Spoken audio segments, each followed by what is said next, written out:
Hello! Hi, everyone.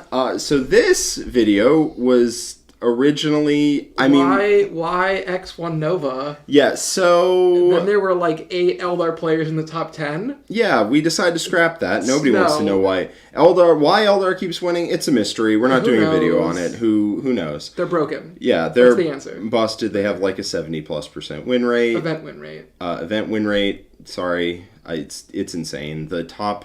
All the Eldar players in the top 10, I think, had a combined 33-1 outside of the mirror. Somebody lost to GSC. I'm sorry. It happens. All right. But we're not here to talk about the past. We're not here talking about the past. We're here to talk about the future. We're here to theorize about the future. Okay, so there was a Warhammer community article that said that we will be receiving our salvation on Thursday. Yes. Look to the east. Gandalf is coming. There will be a Dataslate of some kind. Hopefully on Thursday, I believe. I believe so. I have not read the article. I was told it existed. Was sent a screenshot. I see. I actually did read it, though. I sent a screenshot, then I went and read it. Was there anything interesting No, there? it just said it's coming on Thursday. Well, I mean, that's pretty interesting. Yeah. Okay, so we decided to scrap the Why Are Eldar Winning. God, that video series really sounded better until Eldar started winning every event that mattered. Yeah. Well, it's maybe we'll come back when the meta is more balanced. Mm-hmm. But yeah, so we're getting a balanced data slate on Thursday. We do not know what it contains. I cannot emphasize that enough. We don't have no clue. We're secret inside. We don't know. No. So we're here to spitball. Mm-hmm. What would we like to see? Yeah. In a balanced data slate. These are our personal thoughts, feelings, and opinions on what we want to see in a balanced data slate. Balance update. What would we like for this to contain on Thursday? Yes, this is not us doing secret cabal stuff to tell you what's coming up. Not a thing we can do. Unfortunately, we don't have the data slate. Yeah. So we're here to spitball, have as good a time as we can. Do you want to do super chats now or at the end? Let's do super chats as they come up. As they come up. This is a variety show, baby. Show. Give us your super chats as we talk podcast style. That's right. So this is this is us hanging out. Let me put it this way: the meta's at such a place where the first singles event of 10th edition for me will be Age of Sigmar. Same for you. Oh wow, that is true. Yeah. That's embarrassing. No. You went to War Masters. I went to War Masters. That was you went to War Masters. Yeah, I got WTC War Masters. You did? I know. Yeah, what did the top 4 look like? Eldar, and then Chaos Space Marines. Someone always sneaks in. Was that Sacco? It was Sacco. Sacco. Yeah. He got Alexandre Sacco. He's French. I quite like him. Was removed. What's that? He got a 0 points and then was removed. He got a 0. And then, yeah, it was not great. No. I also got a 0 in the semifinals, though. It's okay. I went second. Oh, yeah, don't do that. Yeah, don't do that. Anyway, Soulblight's calling to me. So how do we fix that? How do we get the game back to a place where everyone is happy for it? Quinton, do you have a fun fact? I do have a fun fact. What is your fun fact, This one's Quinton? Also kind of interesting, but I promised some boys I'd shout it out. Crucible is coming up if you live in the Central Florida area. It is my favorite, my longest running, and the best GT in that Central Florida region. It's also one of the biggest.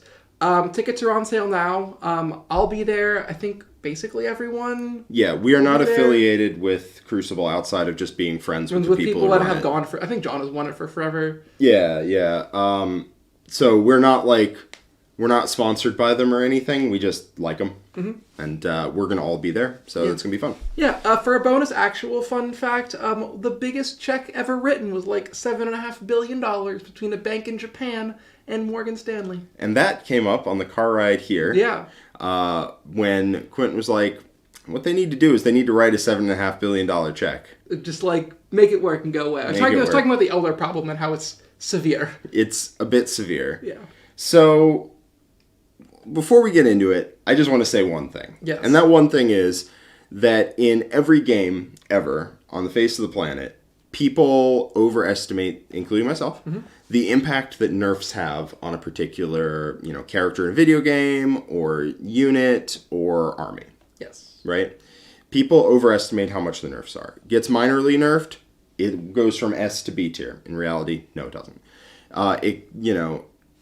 You can get kneecap level nerfs and still be a decent army.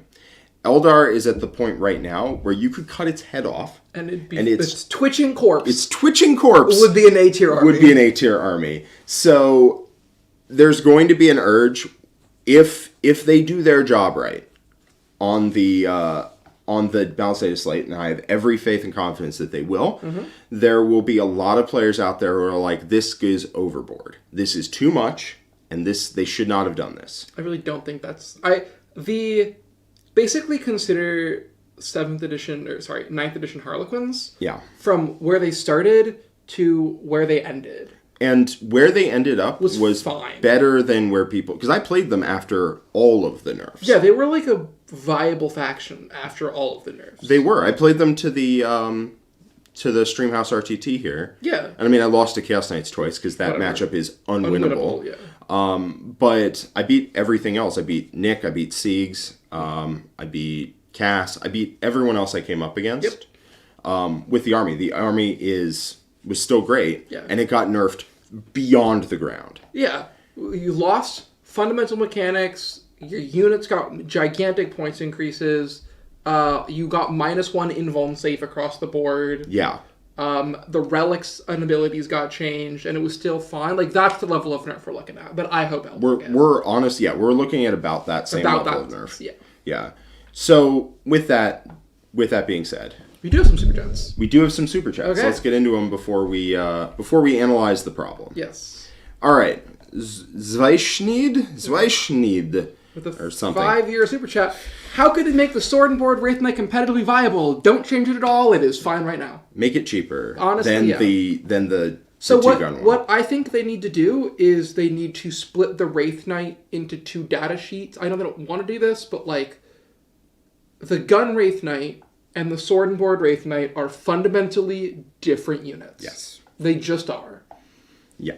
Like they just do... It's the same thing with like support weapons. You can take the Shadow Weaver, the D Cannon, and the Vibro Cannon, and they all do very different things. The unit is not the same. Yeah. The D Cannon was the most expensive one throughout 9th edition. Yeah. And now they've smushed them all together, so the other 2 have functionally just died. Like, the Shadow Weaver was an interesting tech choice to take like one of way back when it was like super cheap or whatever before it got... The Shadow Weaver was... You mean in 9th? No, in 10th. In 10th. Because if you could take... It's got a giant range, and if it hits you, you're -1 to hit. Oh, I see. So you take one of them, and then like you put it in your backfield, and it shoots like one thing, right? You're like, oh, your Castellan's -1 hit every turn, right? Yeah, that's not bad.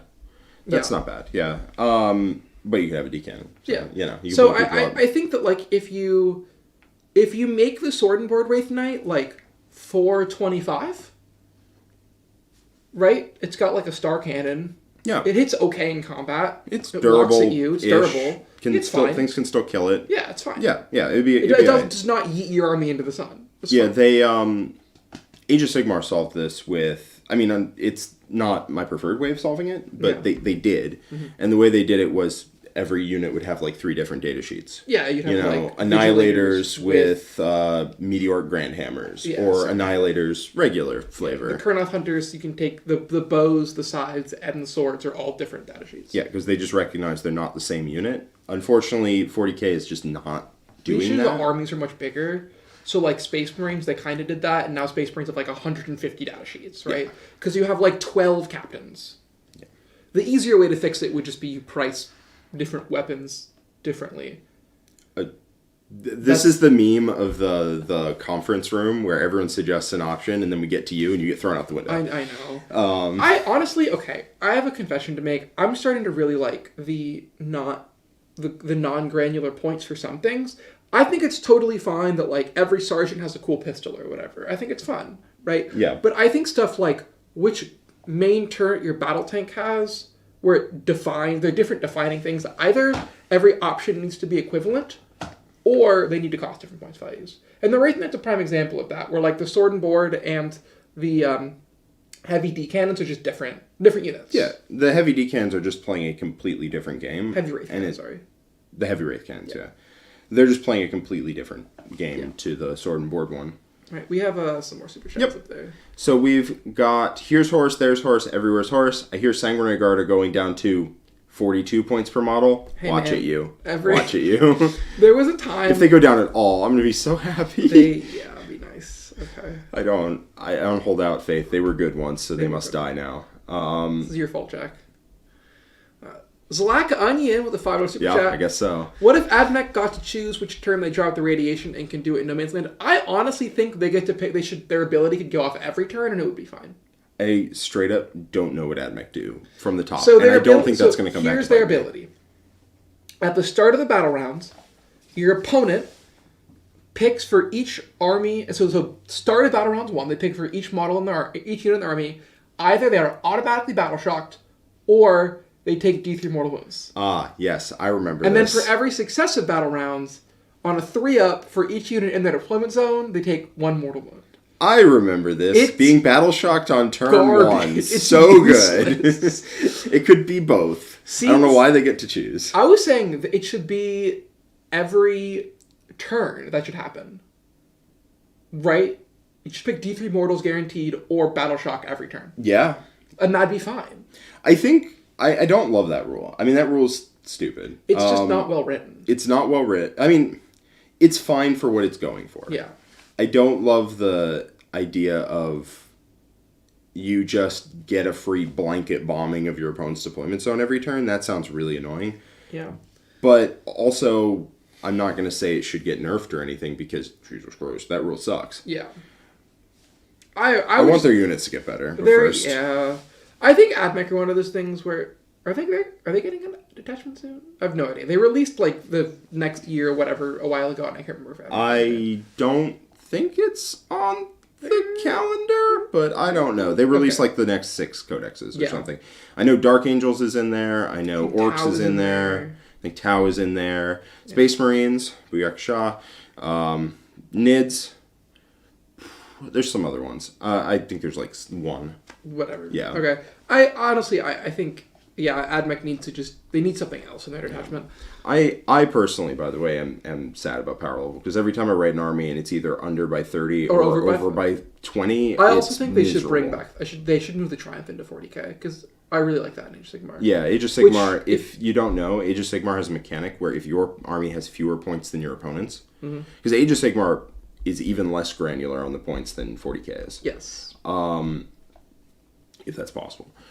If your army has fewer points in it than your opponent, right, like 1980 versus 1990, you get a once per game buff that you pick on your army list. Yes, and it's minor. It's like once time a unit auto passes morale, or... Well, they can be quite good. One time a unit gets plus one to wound, which is better in Age of Sigmar than in 40k. Yeah. But, like, still, it's not, like, a huge thing. But the thing is, it means that if you have, like, 1990 or 1985 or something like that, you're not, like, super penalized. Yeah, and you can even aim for it. Like, I think my Soulblight list wants to be, like, 1960 or 1970 or something. All right. Well, I think we have one more super chat, and then we can dive in with some problem stuff. Ben K with a $2 super chat. What if Fate dice are gained like sisters? So here's my issue with that. It's not from a balance perspective. So I don't want Fate dice to be the same as sisters, right? I don't want Eldar sisters to have same mechanics. I really liked in the beginning that Eldar had like a set number of fate dice. You got all of them at the start, but you had to ration them. And sisters got more, but they gained them slowly, and you had to ramp up. So they felt different. I think the issue with fate dice is that Farseers flipping them to 6s is too reliable. Yeah. People, I have seen plenty of people on the internets say that, like, Eldar don't get infinite 6s. You need to learn how the army works. But they do. They just ration them out 2 times a turn or something, right? Because you can use 1 per phase, so you flip 1 to a 6, use a 6, flip 1 to a 6, use a 6, flip 1 to a 6, use a 6, and it's just like, oh, look, they're all 6s at the end of the day. Yeah. Okay. Yeah. So why don't we start with, what do we want to see? Are there any, like, broad changes we want to see? I have a few. I mean, I'm talking, like, fundamental rules changes. Yeah, so let's analyze the problem first. So the problem is there are some armies at the top of the meta that are too good. Yes. And it's, like, oppressively too good. This is not a... Yeah, like 5 alarm fire emergency too good. Yeah. As like, you all can go look at my, like, BCP history. It's Eldar for the last year and a half and nothing else when they're good, when they're bad. Like, whatever. So, like... When was that? Never. When were they bad? Okay. When they're good, when they're slightly below the best army in the game. When they're number 1, when they're number 3, he plays them. My point is that I like Eldar, and so I'm speaking from a place of this is a faction that like You've played Eldar for like the last 9 years. Yeah, something like that. Whatever. Yeah. When on Thursday and on Friday, I'll still be playing Eldar regardless of what happens. Yes. And the faction just to be like, I don't have fun with it anymore because it's boring. It's like just way too good. Yeah. It's become like it's so good that it's become a fun vampire for everyone, where it just sucks the enjoyment out of the game. Yeah, if you play a game, it's gotten to the point where no one has fun. Yeah. You're not having fun, your opponent's not having fun, nobody's enjoying this. Yeah. And I think the sad part is, like, if you play toned down 10th edition, it's actually really fun. It is. Like, Seeds and I have had some outstanding games of, like, Death Guard with Admech. Like, the game is a blast. Like, right at the start of the edition, we played Blood Angels into Space Wolves. Yeah, it was that so game fun. rocks, yeah. Your Death Company Dread came up and, like, punched out my Land Raider. It was awesome. Yeah, I fought on Death. It was relevant. I fought, and it was relevant. It was great. Yeah. But the top end of the game is just not that fun right now. It's just not. Ninth edition, the tippity top of the meta playing each other was a very fun time because it was very complicated, very, it was a problem you got to solve. You're playing a game, and it was still very cordial. You guys were having a great time. It was awesome. 10th edition right now, at the top of the game, just not fun. Yeah, it's just not. Eldar is... So, we can go into detail about what different armies need. The game as a whole has an interaction problem. I agree. Where there's way less agency you have over what happens to you. Towering means that some armies just shoot you. You're up to the mercy of the terrain and the go first roll. Overwatch is too strong. Overwatch is real strong. Because some armies can just get a second shooting phase every turn, 1 CP, and that's really, really good. So... I think even so more that, like, the Overwatch just rewards the Yahtzee play. It does. Like, I was trying to explain this to you, like, I was talking, as you were seeing, I was talking to you about how, like, one of the problems... It was probably me, because I was complaining about it, yeah. With the Wraith Knight is that, like, it doesn't always work out, but it works out, like, 60% of the time. So if you pull the lever 10 times... you're just going to end up ahead, right? Because you come out on top more than you should. Yeah. It's like having a house advantage in like a casino or whatever. It's also if you pull the lever and it shows up in my favor 9 times, who cares? But if it shows up in your favor once my game plan is like cratered. Yeah, your unit takes 30 mortal wounds in your turn. Yeah. John Apocalypse. Then you move. Yeah, right. What's worse, 9th edition NIDS last year, 10th Eldar now, 10th Eldar now? So what's worse for the game is definitely 10th Eldar. Yeah. What's stronger?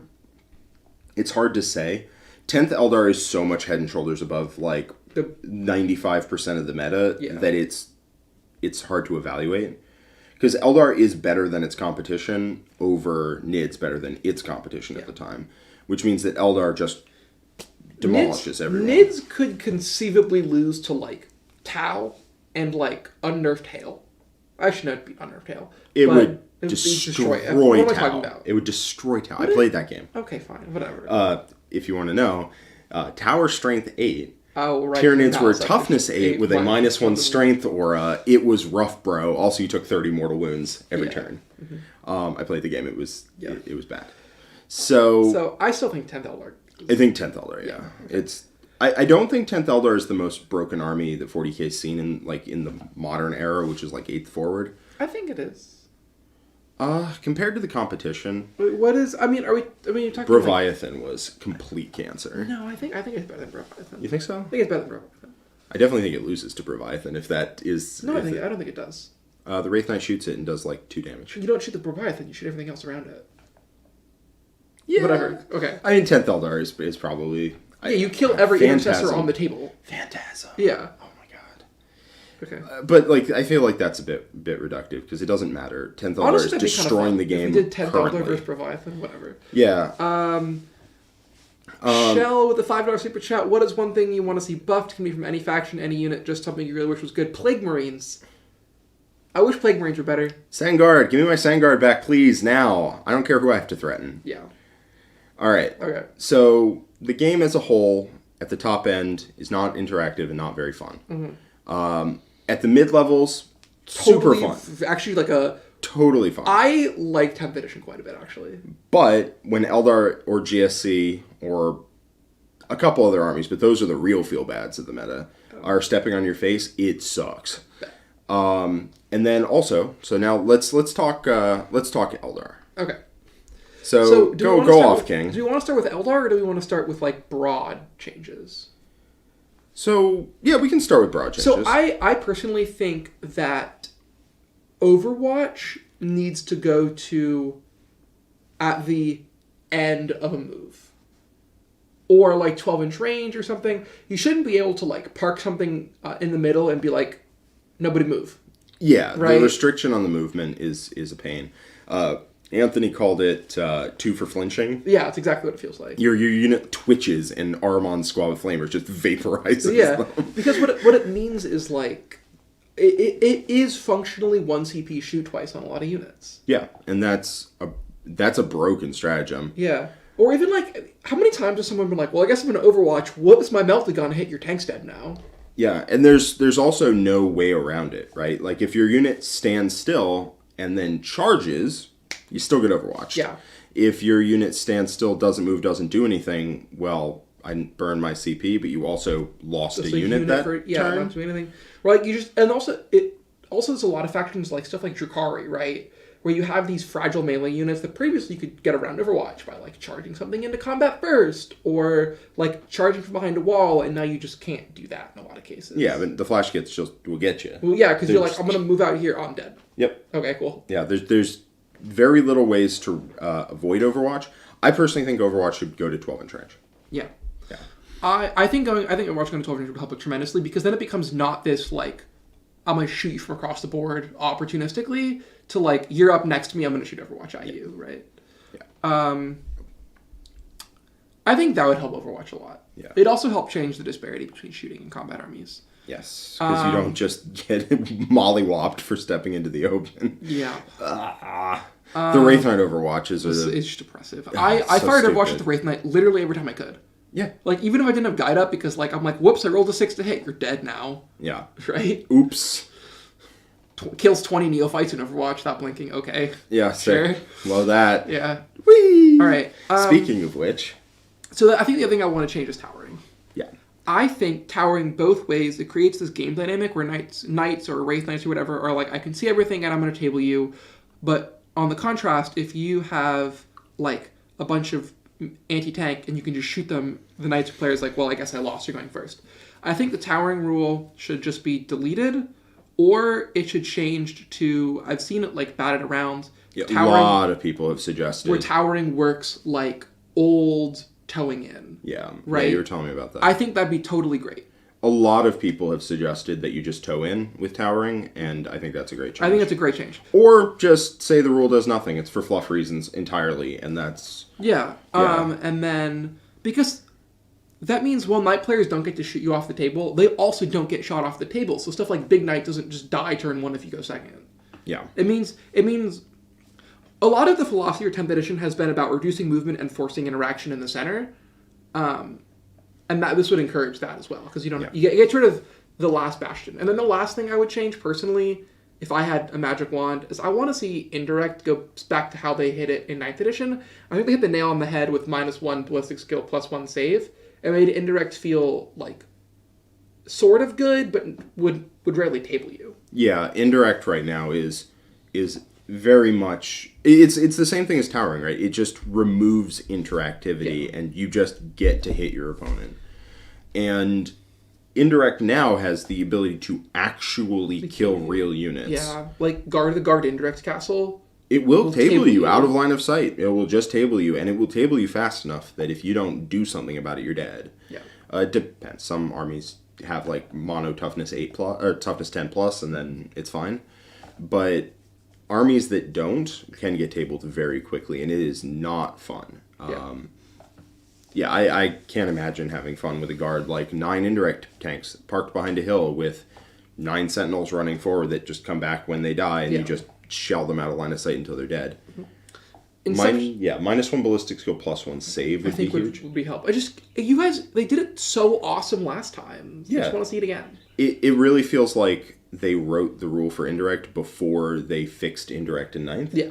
Because they're learning, like, the same lesson is being learned over again. Yeah. It seems like the same thing, right? If you're -1 to hit and you give cover, but it's not the same thing at all. There's no way around -1 ballistic skill and +1 save. Yep. You can't get around it. No. I mean, like, you can very rarely get around it. Especially with the way that AP0 no longer stocks with 3-up saves, means a lot of stuff like mortars that used to give Marines a 2-up save now gives them a 3-up save. And all of a sudden, you're losing twice as many as before. It's a very significant difference. Yeah. It also means stuff like the Knightsmen are just shreds Marines. John McCardell! Woo! John McCardell, what a hero of the Imperium. We love you. Food fund right there. That's right. Quinton gets to eat today, buddy. Woo! Please, thank you so much. Thank you so much. The man, the myth, the legend, indeed. Thank you, John McCardell. Are we thinking on the super chat we missed? There is. Inception 418. Please, James, get rid of the ridiculous for the greater good split fire punishment. Yeah, we can talk about Tau. I have some changes there. Yeah. Okay. But guard, or like indirect in general, the guard is the biggest abuser of it. Indirect in general, you just need to go back to what they did in 9th. Like, they solved this problem. They solved it really well. Did a great job. You can't get around -1 ballistic skill, -1 or +1 save, or it's very hard to do so. Mm-hmm. Whereas every single army seems to have heavy on all of its indirect guns, so it's like, all right, they're -1 to hit. Anyway, yeah. +1 to hit. The guard manic are sitting on 2s rolling. It's just like out of line of sight. This is so stupid. Yeah, they also need to get rid of most of the ways around the indirect fire penalty. Yeah. Dataslate you stood still. Whoops. Okay. I ignore the indirect fire penalty. Also, I ignore cover generally, and I'm +1 to full rerolls to. Oh my god. Yeah. Yeah. Will Brogan, show my Wraith Knight some love. Exalted 8 bound shouldn't cost same as a Wraith Knight. Well, yeah, they shouldn't. Exalted 8 bound should go down in cost. Yeah. And I have one that's kind of a personal dark horse that I think I've mentioned before you don't like, but I want to see. Go for it. I want to see a generic combat damage increase stratagem. Like +1 AP or something like that in combat on the charge. Because I think just the problem is the game, balance-wise, really encourages shooting armies over combat armies. So I want to see... Oh, this is exactly how I solved that. I want to see some kind of generic melee buff. Right? Just like a generic melee damage increase to kind of restore that parity. Yeah. Yeah, I get it. I like the lower... It feels like shooting armies didn't get the memo that 10th edition was supposed to be lower damage. I agree, because combat armies did. Combat armies did. They combat really armies did. do less damage, or they do the same amount of damage as shooting armies with no way to do damage outside of melee. Yes. For example, like... World Eaters. World Eaters only do damage in melee, full stop. And I feel like also a lot of shooting profiles got the proper adjustment to account for the new bracketed toughness, but a lot of combat profiles didn't. Yeah, it definitely felt like somebody looked at tanks and been like, you can't punch one of those out, and then didn't adjust strength. So... I mean, I like the less damage the melee has. I think it's sweet. I think it's awesome. Mm-hmm. I don't want to see it brought up. I want to see shooting damage brought down. I think that's also fair. I want to see... It's less about the melee is bad. I want to see more of a parity. Yeah. We have someone in the chat saying that treatment to indirect would obliterate it as an identity. First off, I think indirect fire is just like a bad game mechanic generally that's been in 40k forever. Yeah. But second... I don't think that's the case. I think it would still be very good in some armies. It would just be less table you out of line of sight and more kill smaller units, which I think is what it should be good for. I think this is a case of the nerf appears larger than it actually is. I also, maybe I'm a little heretical, I wouldn't mind indirect not being a thing. Yeah, if they just deleted it from the game entirely, I'd be fine with it. I know it's kind of like, why do obviously armies have artillery, it's dumb to not have it, but I think that we're already playing a ridiculous abstraction where guys have swords with chainsaw teeth. My gun has a range that's like the next room over. Yeah. My super soldier's like rocket-propelled RPG goes like 30 feet or something like that. Yeah, because it's good for the game, right? Yeah, so I think if the indirect fire penalty did something... or indirect fire rule just did something totally different. and all the indirect fire tanks just became direct fire. I think it'd be weird, but unfortunately, it's like it would be better for the game as a whole. I think the game would play better. It would be very strange. It would be very strange. It would be very strange. Yeah. All right. All right. So, yep. All right. Nathan We didn't Cook. technically hit the combat one, but The combat one. Do you want to see a change to melee viability? I would. Yes. I think either tone down shooting, bring up combat. I think the Overwatch change helps a lot. I think there's a lot of quality of life things that shooting armies got that make it miserable for melee armies. The melee armies just didn't. I don't even think it's the damage quite so much. I mean, the fact that shooting armies tend to do more damage than melee armies do when they're shooting versus when they're in combat is one thing, and that's weird.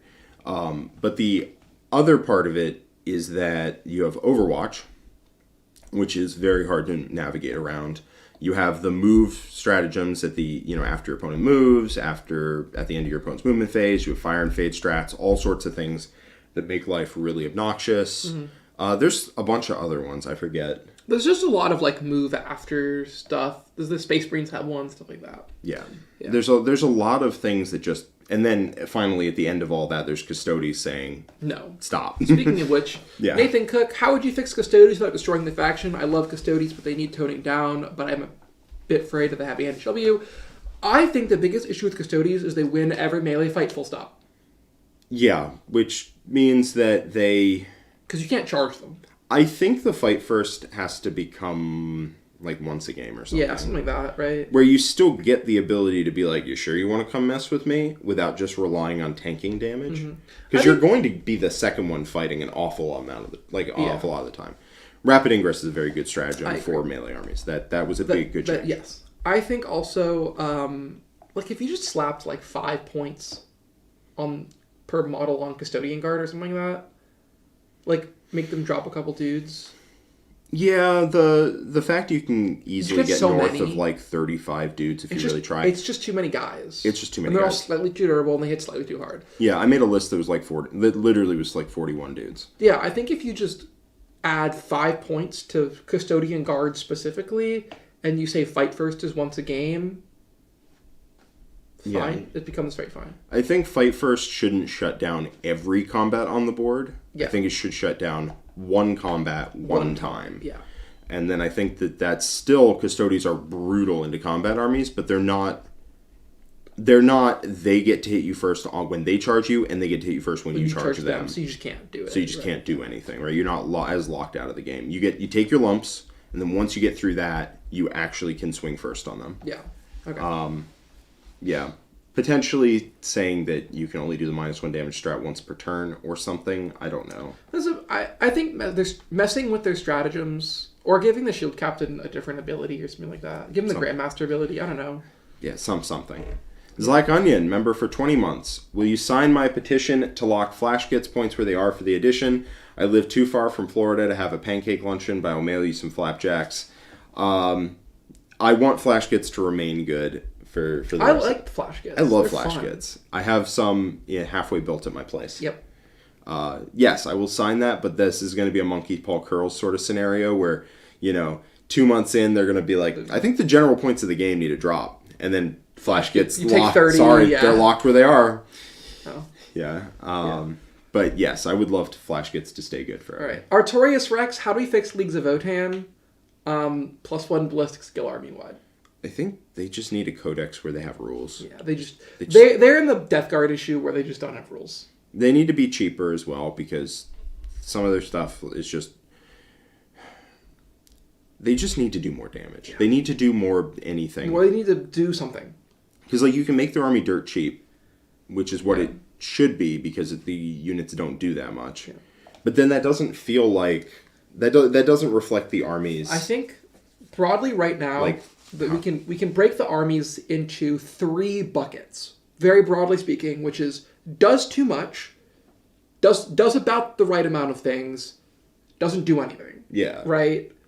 It's so hard to fix the doesn't do anything crap. Because they just need... the does too much stuff, you can theoretically fix with points where they have less units, but whatever. The doesn't do enough, you don't want to make Votann a horde army. Right? We had this discussion a while ago, where do you have to put Plague Marines for them to become a viable unit? And it's they like don't do anything. And the answer, unfortunately, is like 8 or 9 points. It's not there, but like it's very low. That's compensating also for the fact the rest of the army's not terrible. great. Yeah, but yeah, it's a case of the bad armies aren't bad because they do a thing, but that thing isn't that good. Mm-hmm. They're bad because they don't do anything. Yeah. Votann don't have rules. Yeah. Like that are relevant at all. Yeah. And they don't have data sheets that do damage, and they're also expensive. Yeah, Votann have like 69 ways to get +1 to hit and nothing else. Yeah. Yeah. Which is just them being ransomed back their where they were last edition. Right. Kingsbane, Death Guard, -1 to wound on contagion range shooting in combat. I think that would help a lot. That would be super good. Good, yeah. That would help. That would help. I don't know where that would put I want to see Death Guard become a debuff army, not a durability army. That would be awesome. Because we have Necrons already. I want to see Death Guard become like my like fever dream is that they get a chart similar to 9th edition Chaos Knights, where you get to like build your own plague and infection as the game goes on. Right? Oh, that would be super cool. Where, like, your opponent looks at your data sheets and goes, yeah, I can kill that. And then they're -1 attack, -1 to wound, -1 damage. Like, they're like, I can't kill that anymore. All of a sudden, you're like, I'm playing Knights. Today we are picking the Iron Plague of Pharaoh's 4 or something. And, like, your opponent's armor just falls off. Yeah, right. Like all vehicles on the table are -3 toughness, or if you're within 6 inches of you.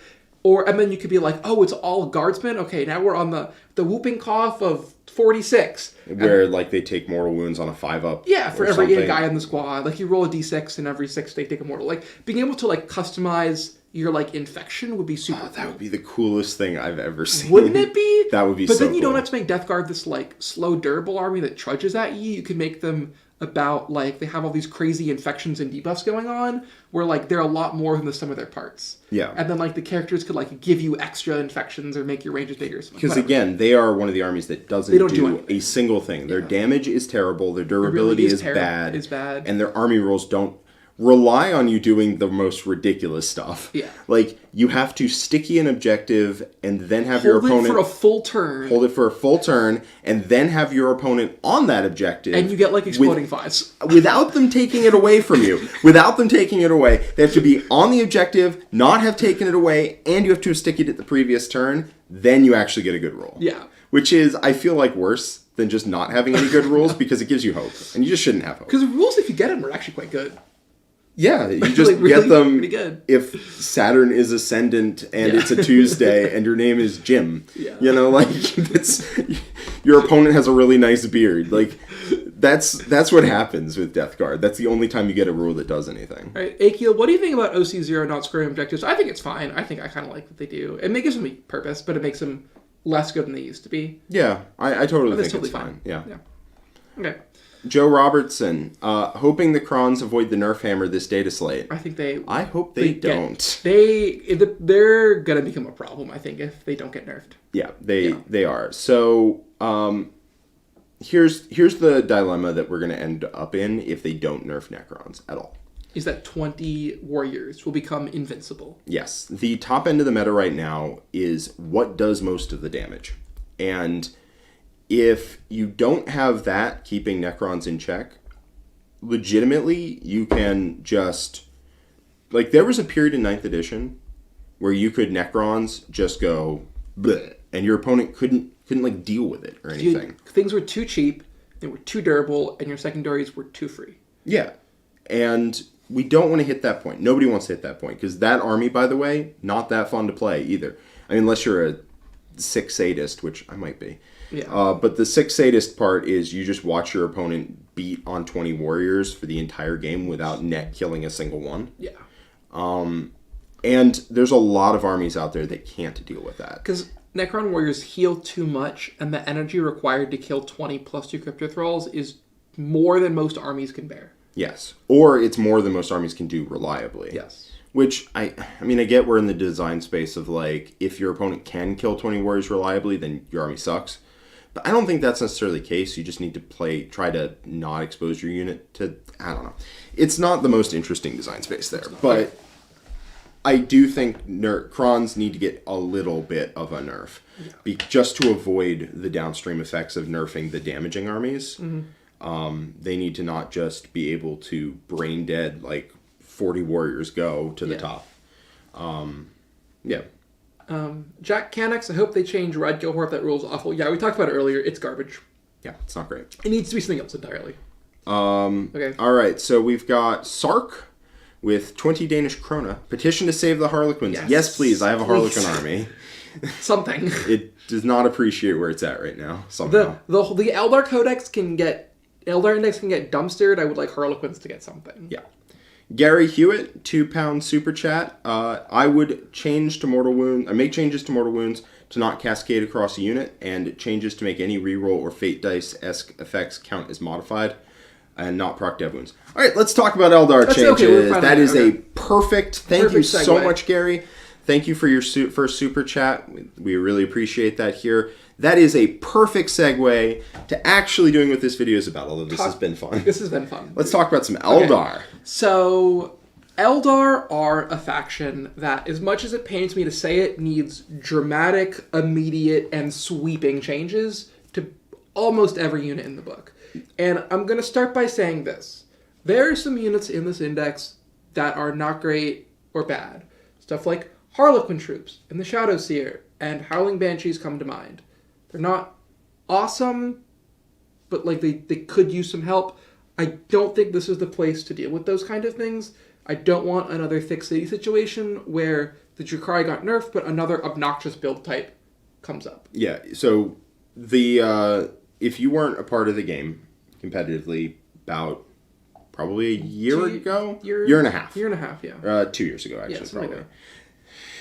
Like Drukhari was way too good. Way too good. They were way too good, and they got nerfed, as they should. But GW, because they were still kind of new to fixing competitive 40k, they took away with one hand and they gave with the other. Yeah. And they took away from what the current meta build was, pretty reasonably well. My list lost like 200 points. It went from being too good to being fair. Yeah, I think the second round of nerfs, it was fine. They did a pretty good job with that. But what they did was they made the Talos Chronos, Grotesques, all that side of it, they made them cheaper. Yes. And the problem was they were already a decent part of the army. You just didn't see them, first off, because they were like a separate build, although I think they were still good enough to play. But the other part of Drukhari was also was so good that you just didn't see the other broken build that much. Yeah. And then they buffed that build, and it took over the game for like 6 months, and it was obnoxious. Not that long. It was like 3 months, but it was not fun. It was not a fun build to play against. Yeah, you saw like the 170 rack iterations. That was just like the worst. Yeah. And GW learned from that. They legitimately have not done that again. Yeah. They've not taken from a broken army and given to the same army in the same time, and they need to not do that with Eldar. I agree. I think it's possible that like in the future when the game becomes a lot more stable, that they can go back and they can say Harlequin troops and Howling Banshees are garbage. minus 5 points to the unit. Yeah. I want to reiterate something I said at the beginning of the video, but now we have more people watching. People overestimate how important nerfs are to an army. Mm-hmm. You can nerf an army pretty heavily and the army's still going to be fine. This happens all the time. Every time a nerf comes out, people, myself included, go like, oh my god, this kills the army. And then, and I do this the same thing too. And then 3 months later, you know what? The army's still fine. The army is still fine because 40k is so complicated as a game that it takes more than 1 or 2 rules changing to like knock an army from... Also, knocking an army from A to D tier, A to C tier or whatever is almost impossible. It's very hard. Yeah. So what that means is that Eldar can take a scorched earth level nerf. Yep. Can get their head cut off, their knees smashed in, just a scorched earth level nerf, and they will still be above average. So we have no idea what's in this balanced data slate, but I've been trying to figure it out. So I played a game against a friend of mine yesterday with 1,700 points at Eldar, the Avatar, and then all aspect warriors, and it felt strong. Yeah. Right? And that was down 300 points, and you intentionally, because we don't know what's coming out, you intentionally just didn't take any of the good units. Yep. So basically, here's what I think... Except the Avatar. The Avatar's good, but whatever. I think... Who doesn't like the Avatar? I think every Eldar list needs to go up, 200 points. I think, Farseers, basically every HQ, most stuff just needs to go up a little bit. It's all just too cheap. Yes. That's where I would start. A lot of the heavy offenders can just get like tossed into the sun. Like the Warwalker needs to go up like 35. Legitimately. Like 35 or 40 points. The thing, what's it, 95? It's a 95 right now. It is so good at 95. Yeah. It just makes other things in the game look like a joke. Every single one of those cheap Eldar Brightlands platforms need to just like go up a lot. Like 40% Yeah, points increase like on those platforms. And if it's too much, figure it out later. Like those should not be a thing that you can take like 100 of. Yeah, to be clear, the game needs a balance patch. The balance patch needs to hit. Yeah. Like it needs to do its job and fix this problem, or the game is in rough shape. Yeah. Like legitimately straight up, right? Everyone watching at home basically knows this. We know this. The game is in rough shape. And I fully believe the GW will hit it properly, but they need to. And if they miss, I think that it could be very bad for the game. I'm worried. Yeah. So I think every one of those, basically if you have 1 or 2 or 3 Brightlands platforms, you need to go up like 40 points. I think the Farseer needs to go up like 40 or 50 each of them. Yep, maybe. Yeah, I don't know. Like I think the Autarch Wayleaper could go up 30 or 40 points. Yeah, I mean, I don't think everything should go up that much, but a lot of things should. I'm saying the top of like the stuff that I took to War Masters. Like I think like Aspect Warriors felt fine, right? Like Swooping Hawks are 75 points, fine where they are. It's like 180 for like a squad of 10 Striking Scorpions, that's fine, right? Yeah. Like Warp Spiders could go up, but a lot of the Aspect Warriors are fine. Maybe they go up like 5 points for a unit or something like that. Yeah. Not like a ton. I think at the same time, if you remove a lot of the support pieces, the stuff that is okay but pretty good is like fine where it is. Yeah. I think the other big offender is that Phantasm is the most ridiculous strat the game has ever seen. It like legitimately, honestly needs to just be deleted as a rule and just replaced with something else. Yeah, right? Phantasm. It is. It's the best stratagem that 40k has ever had in 3 editions. It's 1 CP on an army that gets 3 a turn instead of 2. Yeah. So it's basically free. Mm-hmm. Even if you vect it, they're still going to do it every turn. Yeah, every turn. And being able to move 7 after your opponent has moved, regardless of whether they move within 9 inches of you, which is dumb.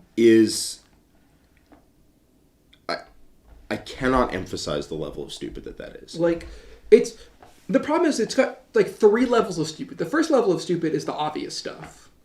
So you win every trade war ever exists. Yeah. Because your opponent pops out to shoot you, you move. They don't shoot anything, but because they're stupid Monkai, you walk out into the open and shoot them. Yeah. And then they stand still or move out to shoot you back, and you're like, sorry, you didn't learn your lesson from last time. I am now moved behind a wall. Yeah. And they just lose units every turn, and you can never commit to anything. You can't, like, deep strike on things. You can't ever charge things. Like, Fire Invade is different, right? Because you don't know how your opponent's going to move, and they can plan around it. Phantasm also, like, if your opponent doesn't move out, you can go forward. Yeah. Like, it's just dumb. You move on to objectives.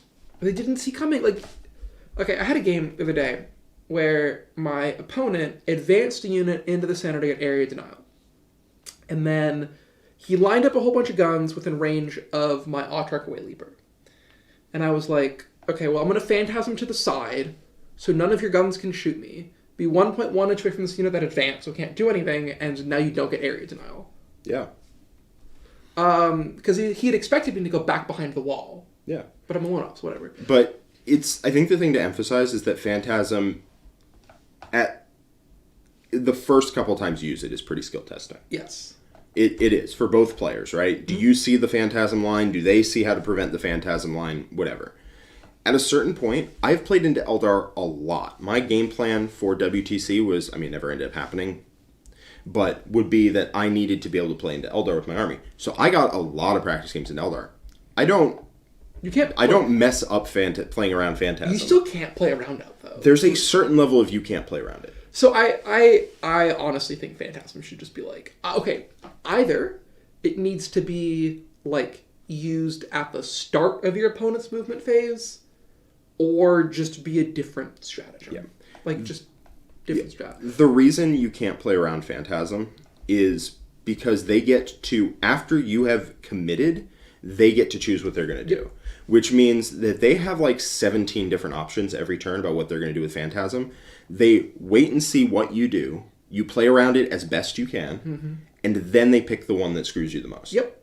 I think also what you could do is you just give Phantasm the same range restriction every single... Like, whatever the Space Marine stratagem is, make it that.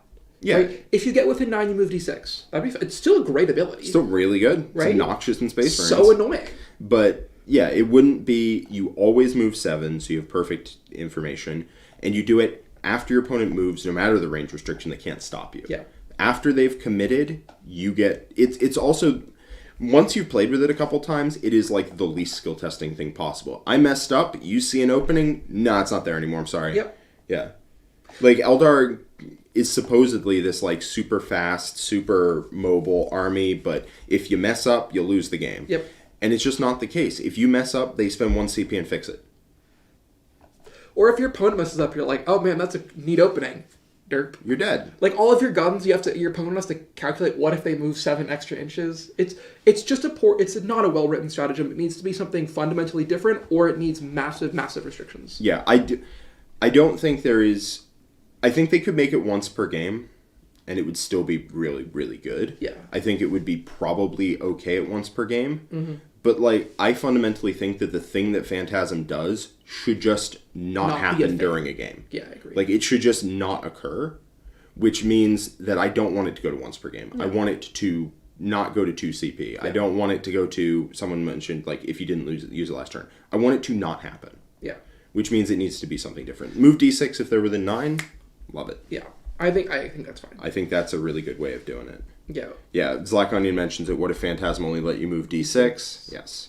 There's a super chat about World Leaders. We'll get that when we talk about World Leaders, yeah. Yeah, we're into the actual talk. Additionally, the Wraith Knight, it just needs to do something entirely different. Yep. Like, remove Blast and Dev Wounds. They could go up 20 points for its sins. Probably fine. You remove all of its rules, which, fair enough, I agree. Yeah. And also, if there's a change to towering, and then it's fine. Honestly, they're at 475, it's probably okay. I think if the Wraith Knight loses Dev Wounds, then there's a change to Overwatch and towering, it's fine. Yeah. Doesn't need to be changed anymore. No, at that point, it's fine. Like, I want to see the Wraith Knight with heavy Wraith Cannons become a very good, very scary anti-tank piece that is terrible at shooting infantry. Yep. Right? Yep, so no blast. Yeah, I want to see it just, like, rip holes in land raiders and repulsors or whatever, but then not really do anything else. Like, I want it to have a goal and not be an everything killer. Yes. I'm fine with it being durable. It's supposed to be durable. I think towering is dumb. So, like, that's what I would do. Yeah. Yeah, so... I know the Fireside chat guys, like Vic and David, who are great, by the way. You should check them out if you haven't. 40k Fireside, I believe. Yeah. I didn't listen to the episode, but I believe that they made a point about how Eldar needs to be nerfed really hard, like unplayably hard. I don't agree with that, but I do agree with the sentiment, which is there cannot be any wiggle room for this army to squirm out and be broken. It needs to be balanced. I basically, the sentiment is nuke them from orbit. It's the only way to be sure. Yeah. Because even someone else on top would be bad, but we would at least have a grace period of like couple weeks before people got fed up with it. I honestly think the nuke them from orbit and then fix it in the next balance patch might be okay. Yeah, and if your army goes to a 40% win rate and you're an Eldar player and you're really sad, I'm sorry. First off, that's not going to happen. Yeah. I cannot emphasize enough. No nerf is going to take Eldar below 50% win rate. Just it won't. But if it did, right? If it did take it 40% and you're sad, I legitimately do apologize for you. I feel bad. Mm-hmm. I would feel bad for you. This is, I think, one of the most toxic things in 40k is faction stands being vindictive towards other factions. Like, there's like the weird Tau hate even when they're bad. I mean, that makes sense. Okay. But that one's fair. No, but it's like, Eldar players hating on the Space Marine players, Space Marine players hating on the Tau players, Tau players hating on the Demon players. I don't know. But you see it all the time online. I'm sure. Yeah. If you have been on Reddit about 40k, you've seen it. You've seen people just being vindictive towards other armies. And I think that is one of the least healthy things for the game that exists. I agree. And so if you are an Eldar player and your army gets nerfed and it becomes bad, which A, won't happen, but B, if it does, I legitimately do feel bad for you. But I think it is the right thing for the game. It is. Because they can't mess up and be like, the army escaped the nerfs at a 65% win rate instead of 75%. Well, Games Workshop is doing such an awesome job about building a competitive community. I don't want to ruin it over 3 or 4 months of Eldar dominance, right? Yes. Like... Yeah. So... Yeah. Anyway, back to removing blast and devastating wounds. So the Wraith Knight, I think he needs to be just changed, or make it like he's not allowed to fire Overwatch or something in that. Like, basically just make it so he can't activate 10 times a game, and when he activates, it's not as world-ending if you're not literally a tank. Yeah. I think that the Wraith Knight, every time he shoots, should have a real good chance of just picking up a tank off the table. 100%. Totally 100% fine. agree. He is a 500-point anti-tank platform. That is an appropriate thing. Same thing that, like, if you put 3 Gladiator Lancers in a tank, it should die. Yeah. Right? But he shouldn't... Like, the Gladiator Lancer is bad at killing neophytes. The Wraith Knight should be bad at killing neophytes. Yeah. So, I think that's a great change. All the Lance platforms need to go up, like, an unreasonable amount of points. Like, as you said, like, literally 40%. Like, 30 to 35 points per model. Yeah. It's just too good with the hit and wound reroll. Yeah. It's just too good. Like, the Night Spinner just needs a different ability. Yeah. I think Fate Dice should be a modified die. I agree. I think that's fine.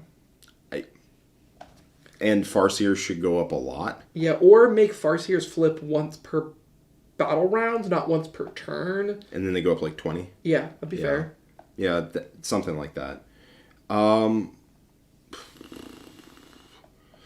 think the -1 to wound shouldn't go on vehicles and monsters. I think that's fair. I think it should be infantry only. You could even make guide infantry only. Yeah. I think you just say non-vehicle, non-monster, and you just do it. Because Yeah. -1 to wound on... I mean, a Wraith Guard is pretty good, but whatever, they're tough.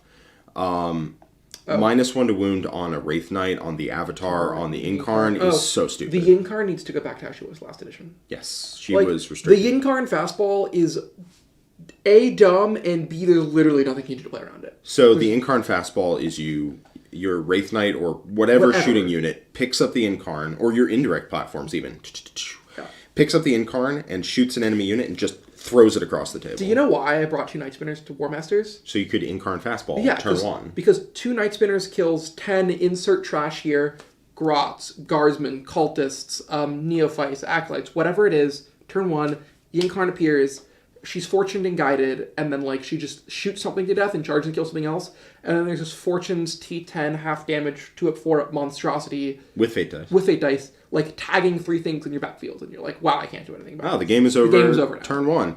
Yeah, like more than the Wraith Knight popping off, that is the most crippling turn 1 you can have. Yeah, is the Incarn appears in your backfield because town. When I do that, the Wraith Knight sprints directly at you, and you're like, well, I can't kill both of these things, and I'm like, cool, the other one will table you. Yeah. So the Incarn last edition was, first off, she needs to go up like 100 points. What is she, 270? She's 270. She's 270, so she needs to go up like 100 points. I think if she gets her old ability and she goes up 50, it'll be fair. 80. I'll meet you in the middle. 70. 70. I'll say 70. 70 points. 70. Deal. I mean, Quinton is a hardcore Incarn enjoyer, so or Incarn appreciator, so you know that it's not okay. Yeah. And for what we mean by going back to her old rules. So it used to be that so the Incarn has an ability where she appears in the spot something died.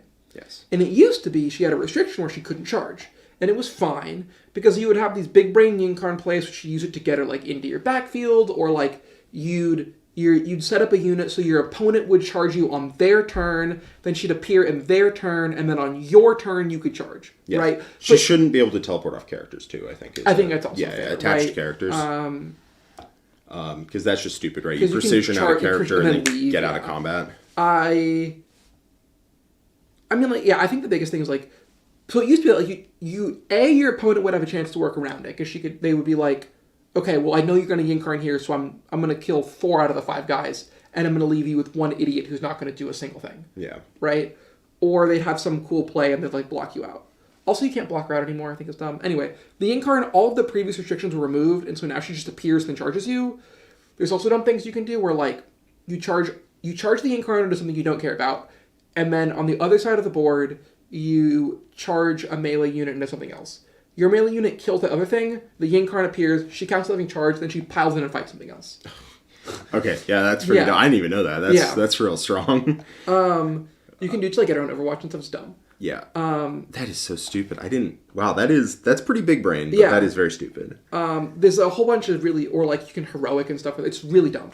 Anyway, all that just needs to go away. She needs to be like, when she teleports, that's it. That's what she does. Yep. She can do nothing else that for the remainder of the turn, I think, needs to be in there. I think like she appears and that's it. She appears, she can make combat attacks if your opponent charges. That's it. Yep. Yep. Mm-hmm. That nothing else. Yeah. And then honestly, if you can't fortune her, you can't guide her, and and that rule gets implemented, I think she could go up like 35 to 50. Yeah. Somewhere in there instead of 70. So, I mean, I think broadly speaking, Lance platforms need to go up across the board. I think the Night Spinner needs to get changed. The Wraith needs to get changed. The Incarn needs to get changed. Farseers need to get changed. And then slap like 10% on everything else. Oh, and Phantasm needs to get changed. And the Avatar needs to go up more than 10%. He does. So the Avatar and the Incarn, just a brief aside, are really gross stats for points. 270 for... Without the rule, the Incarn would be very good. Oh, yeah. She's like... I realized very quickly the Incarn is an amazing brick. It's 270 for a unit that won't die. Yeah. And you just beat your opponent over the head with it. And then she also has a broken rule staple on. Fix the broken rule, send her points up. She's good. Yep. Okay. I don't want to harp on Eldar forever just because it's getting boring. Let's talk about some other armies. Yes. Okay. I think that would, if we did that slate of balance changes, I think that would solve it. Yes, that would legitimately really help. Yeah.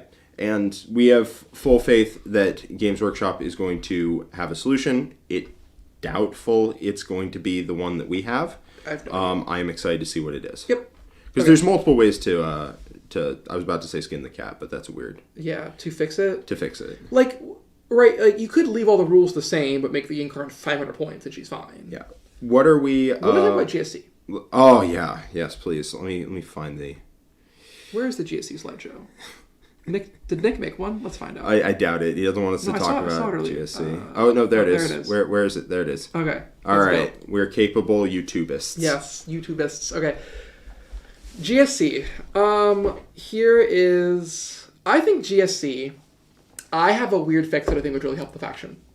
Yeah. You give every one of the characters Epic Hero. That would help. Right? Yeah, that would be a big deal. They used to have that, basically. Yep. So, again, let's define the problem. Mm-hmm. So, GSC, I've actually been very sad that their win rate has been going down, because I don't think that they are... I think they're just under Eldar. Yeah. Like, I don't think they're not a part of the rest of the pack. No, they are head and shoulders above. Yeah. But their win rate has been going down. I think that's partly because Eldar exists. People are getting better with Eldar. Mm-hmm. Partly it's... I think GSC are also easier to tech for. Easier to tech for sure. There's almost no way to tech for Eldar that takes you above a 50% win rate. GSC, you're like, I brought 3 squads of infiltrators, and they're significantly worse. Yes. So GSC, they come back to life, and they do so much damage. And they come back to life reliably. Too reliably. I played a game where I tabled a GSC player. I mean, I've harped on this so many times, but I tabled a GSC player 3 times in the game, and he still beat me 18-2. Yeah. So... Like, it was bad. He beat the heck out of me. And I still had like half of my army left at the end of the game, and I had tabled him 3 times, so of course he had 100% of his army on the board at the end of the game. So I think GSC need to do less damage when they drop in. Yep. And I think they need to come back to life less reliably. I think that Battle Line should have some chance of failure to not come back. Yeah, I think... You know what I think would be a good change? What? Is you place all your blips, and then when you reveal blips, you reveal 1 blip, and the other ones disappear. Oh, that'd be a good one. Yeah. Or you reveal 1 blip, you remove like 4 blips, or you remove all but... I mean, this would be kind of complicated, but whatever. So this is probably not what they're going to do, because they tend to favor streamlined solutions over more complex solutions, which is a design decision, not a question of competency. Yeah. Imagine if we had a one comes back, and then you get to keep one blip. You get to keep one unit. Yeah. And then every other unit goes away, right? So if I killed 6 units, which, well, you're not killing 6 units, but, let's say I killed 6 units, right? You put 6 blips out. One of them, of your choice, comes back. 4 disappear. 1 blip stays with 1 unit. Yeah. So if you kill another swath of guys, you can put out more blips and then do the same thing again. And, I mean, you're not killing 6 units in one turn, so it'd really be like you kill 3 blips go down, 1 comes back, 1 stays, 1 disappears. Mm-hmm. Yeah. I think that would be a good way of doing it. Here's Horus, there's Horus, everywhere it's Horus, battle line come back on a 3-up, no demos sorted. That would go a long way. Yeah, no demos. So there's twofold problem with GSE, which you said. Mm-hmm. They come back too much, right? You can legitimately table them multiple times a game, and they are grinning. They don't care. Their army's coming back. They're gonna have all their units at the end of the game. It doesn't matter. Mm-hmm. And I mean, Eric WTC basically told me that he's like, yeah, by the time they come back, it doesn't really matter. I just keep shooting you because my units come back and yours don't. Yeah. It's just like, oh my god, true. So they come back too reliably, and they do too much damage. And if you hit those 2 levers, I think you're fine. Yeah. But you need to hit those 2 levers. I think coming back on a 3-up is a significant nerf because it means that the rate at which they do stuff actually starts to really drop off. Yeah. Because you kill 3 units, then 2 come back, and you kill those 2 units, then 1 comes back. And I think also if you jack up the points on all the characters and you make it so they have less stuff, so that initial punch doesn't hurt as much. Yeah, I think Epicure on all the characters would be such a great change. Right? Such a great change. But the issue is they couldn't take enhancements. Whatever, you say they can You add Brood Primogenitor or whatever to every character, and you get 1 of these. Yep. Right? You'd be you get 1 Nexos, you get the same rule they had before. You get 1 Primus, you get 1 Nexos, you get 1 Magus or whatever. I don't know. It would solve a lot of problems because GSC is an army that takes 9 characters, and they take 3 Primus, 3 Saboteurs, 3 this, 3 that, and it's just 3 Primus makes the army do ridiculous levels of damage. Yeah. 1 Primus... That's fine. ...is a lot of damage, right. But it's probably okay. There's 1 unit that really hurts, but then you can block it, and then he comes down, then he dies, right? Yes. Yeah. Once you kill him, he doesn't come back, and it's fine. Mm-hmm. The 3-up to come back... I mean, I agree it shouldn't be reliable. I would just hate to play a game where it felt like they weren't nerfed at all because my opponent just made every 3-up. Mm-hmm. But, I get that's not how dice games work, so... Yeah. Also, demos just should not do that much damage. I think also if you made the strats less available to do stuff. Yeah. Straight up demo charges should be D6 shots, not D6 plus 3. Or they should lose the blast keyword. One of the 2. I don't think they should lose blast. That's fair. I think D6 shots is fine. I think they should be D6 shots. If you don't know, demo charges coming in 3 inches away and dropping demo charges do ridiculous amounts of damage. Drops 10 Lich Guard and Crypto Thralls. Almost every time. Yeah. Yeah, it's insane. You put the buffs on them, they hit on 4s, rerolling exploding 6s. That's 100% hit rate. Mm-hmm. 4d6 plus 20 shots. At 12-4-2 or something crazy. Plus 1 to wound. Yeah, why? Yeah. Yeah, so they need to do something about the damage. I don't know what that is. Primuses...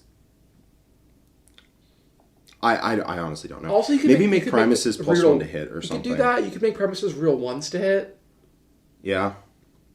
Yeah. Yeah. Something. Primuses make the army... Primuses break the army.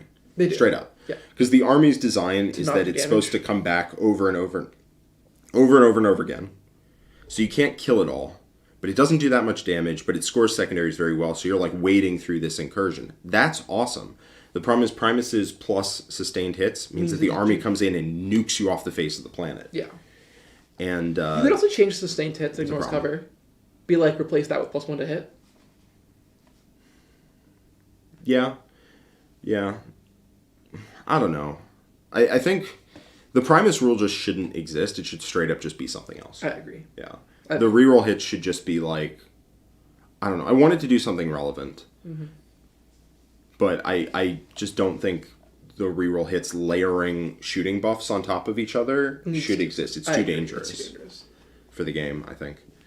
Because I will tell you, losing to GSC when your army is not good into GSC is more demoralizing than losing to Eldar when you're. There's just nothing you can do about it. Nothing you can do about it. You kill units, and it's like you just did nothing. Yeah. Like you kill 3 units, you kill 60 models in one turn, and you don't get any like satisfaction out of that at all because they're all back.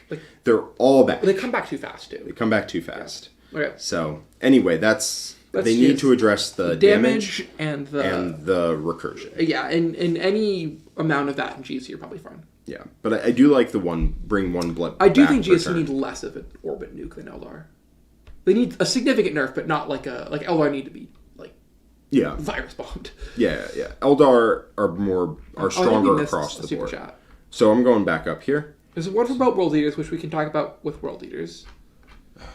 Zach Onion. We talked about that one. Tim, hi. Thoughts on Nid Codex? About right? OP or underpowered? I think it's great. I think it is exactly where every codex should be. It's fun. It's got some variety. It's got good options. It's not broken. Yeah, you were on the review video. Yeah, with John. Yeah. It's great. I think it is an amazing codex. You'll be hit out of the park with that one. Sweet. All right. Next up, we've got. We already talked about that. Here's horse. There's horse. Everywhere's horse. Love that name. All right. Byzantine Byron, £10 super chat. Jack, so happy you moved to the superior game AOS. What's your list for the singles event, and how have you found AOS as a game compared to 40k? So I like 40k more than AOS. It's the game I played for 11 years. It's the game that all my friends play. I have friends that play AOS now. But AOS, I used to play Fantasy in 8th edition Fantasy, and it was my having fun being a little sillier with it.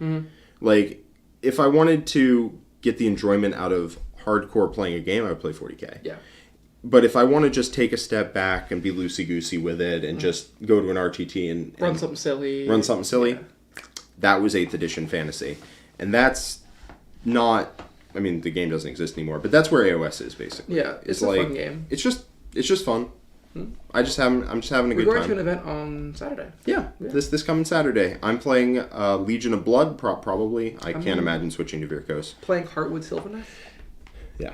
All right. I love my Soul Blight. I'm running Neferata. She's great. I just built her this last weekend. I borrowed it for the last event. AOS is my mess around game, and I just have a good time with it. Yeah. And I honestly am just not having that good of a time at Singles 40k right now. So. All right, why don't we talk about the bottom level factions? Yeah, I mean let's take briefly a minute and brush over some of the other ones, but I don't think it needs more than that. Okay. I think Custodes. I think I mentioned earlier. They need a change to fight first, and they need like some minor points nerfs. Yeah, like 100 points out of the list, and they'll be fine. Yeah, 100 points, a little bit, and yeah, Soulblight happens to be the best army in the game right now after nerfs. I get it, but it's not Eldar levels of busted. And also, I built my army before I knew that they were great. I mean, whatever. Life moves on sometimes. Yeah. I'll be playing them when they're bad. I think... So that's what I would do Custodes. I don't think they need more than that. I think like 100 points and fight first once a game. That's what I would do to fix them. I think they're fine. Yes. I think CSM could use some nerfs. I think they need to be minor and targeted. I think CSM is really a case where one hand can giveth while one taketh away. I think like Forge Fiends up 10, Obliterators up 5 per 2, and then like some minor point drops on a lot of the bad stuff. Yeah, that's tweaking the levers, not actually really messing with the balance of the army too much. I think they're just a little bit too good. I think they're one of the armies that'll be too good when the top get that's what I was saying. Yeah. I think Necrons. I think Crypto Thralls need to get changed. Yeah. Crypto Thralls, I think, should... I mean, that is a fundamental nerf if they don't come back. I was going to say, yeah. But... the army relies on Crypto Thralls too much, and that unit's not okay. People are suggesting make Custodian Guardians 5. I think that'd be a decent change. Yeah. Yeah, I think... there needs to be a change to Necron survivability, because, as we said earlier, only the top-tier armies can kill them. Yeah. And when the top-tier armies can no longer kill them, there's a problem. And 20 warriors is a huge problem, especially at like lower mid tables, because it's not a fun experience because you just can't do anything about it. Yes. It's just invincible. Yeah. You just completely bounce off. So they need some kind of minor adjustment. Maybe the reanimator gives you +1 to your res instead of extra D3. That would help a lot. That would help a lot. I don't think that would cripple the army. I think the army would still be invincible. It would just be slightly less invincible. I think maybe if you can't stack the Ghost Arc and the Res Strat, a unit can only be reanimated once per phase. Yeah, that would I think would be even enough. Yeah, you reanimate them and they can only be reanimated once per phase. Mm-hmm. I don't even think you need to do the reanimator change and that. I think if you just reanimate one of the other ones, Necrons don't need a lot of changes. They're an army that has like flaws. They're not like good, but I think they're in the CSM bracket where they'll be a little bit too good once everything else gets changed. Yeah, it shouldn't be the case. Whatever the change is, it should fix the fact that 2,000 points of some armies can wail on 20 warriors for 5 turns and not get anywhere. Yeah. And they need to fix that. I played a game against Siegs, and I was like, wow, I like legitimately just can't kill 10 Immortals with Cryptothralls. Yep. Like, I just can't. You just can't. Yeah. Like, it doesn't matter what scenario you set up. It doesn't matter how many units you get to converge on one unit. You can't kill it. Yeah. And that needs to get adjusted if the top end of the meta gets dropped down. The T-Catan should get Epic Hero. Yes. He should not be able to take or not Epic Hero, just has a rule that says that you can't get enhancements. He had that last edition. Yeah. He doesn't have it this edition. The Forward Feel No Pain is not like broken with him, but it is a big feels annoying, bad. Yeah. He's not as broken as people thought he would be, but he is still very good. Necrons do not need sweeping or massive changes. They don't do a lot of damage. They're kind of slow. Yeah. But like I'm like 5 or 10% decreasing durability. Yep. I don't think they need any points nerfs. I really don't. I think they're going to get some, but I don't think they need them. Yeah. I just think that they need some amount of rules changes, whatever that is. A unit can't be rezzed twice in a turn. Even I think would be fine because you can still res in your turn and your opponent's turn. Yeah. I think you can't res a unit twice a turn would be probably all the army needs. I agree. And also the Transcendent Catan can't. Yeah. Okay, now on to armies that need a buff. Yes. And this, I'm sorry, players who play armies that need a buff, is not nearly as important as the armies that need a nerf. It is important to the long-term health of the game, but it's not important like... right now. It's not like the game is in serious danger if this doesn't happen. I agree. I apologize. I'm just saying... Thousand Suns need a... Suns need a change. I think Thousand Suns need, like, 50 points, maybe 100 points of nerf somewhere, and then they need to do less damage. Yeah, the devastating wounds needs to be something else. I mean, there's still plenty of units that have devastating wounds. Yeah, but it can't be... the amount of mortals the army puts out is untenable. Yeah, if it was something like... if they just replace that bullet point of the army rule with... +1 to hit or something. With, like... your guns gain assault. That'd be fine. I think that'd be fine. Yeah, if it was assault sustained lethal, that'd be fine. Yeah. So the Dev Wounds is just ridiculous. Dev Wounds is just real good. It also means Magnus can like wait into like a horde and be like. Funny story. His gun mostly already has Dev Wounds. Okay. Not the small gun, but the big one already does. So I think they need like, as you said, like 100 points of point nerfs, and then a little tweak to their damage. Yeah. Yeah, swap Dev Wounds for Ignores Cover. I think that's fine. As long as they do damage in a fair way, I think that's totally okay. And then you still have the remove armor saves because if you remove the remove armor saves and you remove the devastating wounds, they suddenly can't kill 2 armor saves in cover. Yes. They suddenly just can't. Like they go from being able to deal with it to not being able to deal with it, and I don't think they should. Honestly, their remove armor save is annoying, but like fine. Yeah, it is. There's some units that it screws very hard. Wraithguard. The Wraithguard, first off, don't feel bad for that. Yeah, I know. The Wraith Knight, again, don't feel bad for that. But there are some units that don't have an invuln and rely on their armor save. Yeah. That is unfortunate. But if you just say they can't take an armor save better than a 4+, I think that would be fine. I think or make it like -1 armor save. I think -1 is not 2? enough because you can still get a 2-up in cover to That's be fair. Like... I like your idea of you get a 4 armor save. Yeah. I think that's fine. Yeah. 4 up or 5 up or something. Just so that, like, the Rogel Dorn doesn't go from having a save to not having a save. Yeah. I think that's the case where it's fine, not fine. Yeah. Just T-Suns are fine. Make them do less damage. They'll be okay. Yeah. Yeah. An unmodified 1, 2, 3, or 4, or unmodified 1, 2, or 3 fails on armor saves. Something like that.